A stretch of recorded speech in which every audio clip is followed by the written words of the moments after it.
well මේ ඔබේ අවධානය මා යොමු කරන්නට බලාපොරොත්තු වන්නේ දන්නවා යන අදහස ප්‍රකාශ වන තවත් භාවිතයක් පිළිබඳවයි. ඔබ දන්නවා ඉංග්‍රීසි භාෂාවේ දන්නවා යන අදහස ප්‍රකාශ කිරීමට අප භාවිතා කරන්නේ know යන ක්‍රියාපදය. K N O W know. පුංචි උදාහරණයක් I know you මං ඔයාව දන්නවා.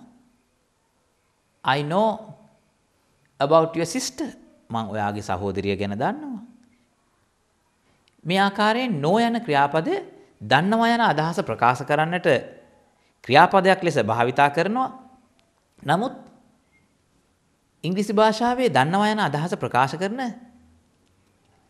නාම විශේෂණයක් තිබෙන බව සමහරට ඔබ නොදන්නවා විය හැකියි. එම නාම විශේෂණය වන්නේ aware A-W-A-R-E aware යන්නයි. aware යන්නෙන් අදහස් වන්නේ දන්නවා යන්න. හොඳින් මතක තබා ගන්න මේ aware යන නාම විශේෂණය අවසන සෑම විටම of යන නිපාත පදය භාවිතා කළ යුතු වග.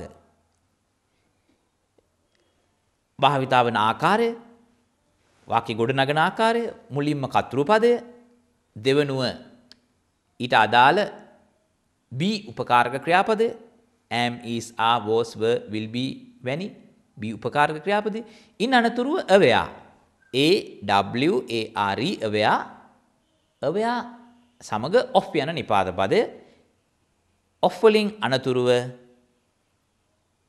එම වැකියේ අඩංගු විය යුතු කර්මය.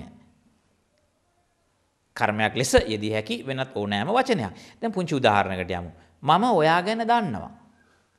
I සමග යෙදිය යුතු උපකාරක ක්‍රියාපදය am I am aware of you. මම ඔයා ගැන දන්නවා. බලන්න තව පුංචි උදාහරණයකට යමු. මම එංගලන්තය ගැන දන්නවා. I am aware of England. මම එංගලන්තය ගැන දන්නවා. I know about England. එකම අදහස ප්‍රකාශ වන්නේ. බලන්න තවත් එවැනි උදාහරණයකට යමු. මම හැම කෙනෙක් ගැනම දන්නවා. හැම කෙනෙක් everyone. I am aware of everyone. මම හැම කෙනෙක් ගැනම දන්නවා. දැන් බලමු අපි කතෘ පදය ඒක වචන භාවිතයක් යොදා. ඇය මං ගැන දන්නවා. She is aware of me. ඕනෑම ඒක වචන කතෘ පදයක් සමග is භාවිතා වන බව මේ වන විටත් ඔබ දන්නා දෙයක්. She is aware of me. ඇය මං ගැන දන්නවා. බලන්න තවත් උදාහරණයක් අපි බහුවචන කතෘ පදයක් මෙහිදී භාවිතා කොට වෙනත් උදාහරණයකට යොමු වෙමු. ඔවුන්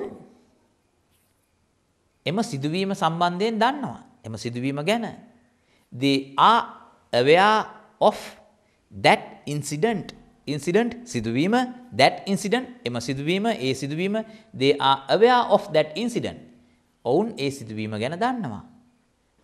දැන් බලන්න මෙහිදී aware භාවිතා වන ආකාරය පිළිබඳවයි මා මේ කතා කරමින් සිටින්නේ.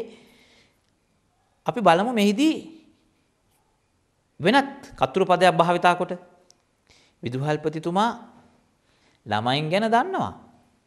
The principal is aware of children. The principal is aware of children. The principal is aware of children.